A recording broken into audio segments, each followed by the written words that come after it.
Nga plazhet e Rivierës shqiptare deri tek rrënojat e largta dhe qytetet historike të bukura, Shqipëria ofron një përvojë të pasur dhe të larmishme për turistët për vitin 2026, shkruan Stuart Butler në një artikull të botuar në të përditshmen britanike Time Out.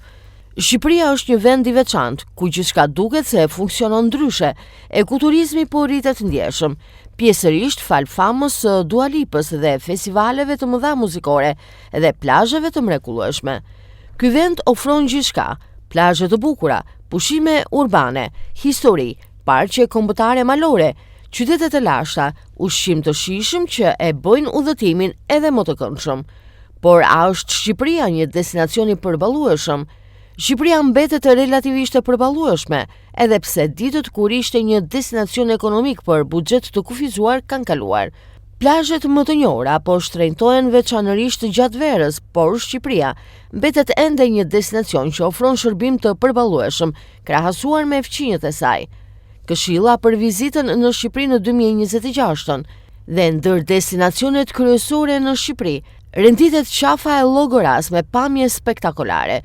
Ky segment rrugor që lidh Dukatin me Himarën dhe ofron pamje të mrekullueshme mbi detin jon dhe pyjeve të pishave. Është vendi ideal për udhëtime rrugore, parashutizëm dhe fotografi natyrore.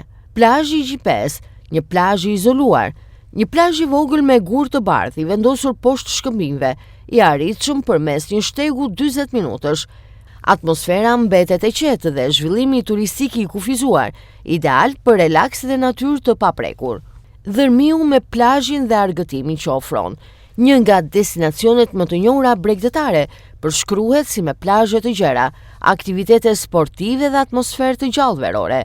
Shqipëria është një kombinim perfekt i natyrës, historisë, plazheve dhe kulturës lokale, duke e bërë atë një destinacion të domosdoshëm për çdo turist që dëshiron të përjetojë Europën juglindore në mënyrën më autentike.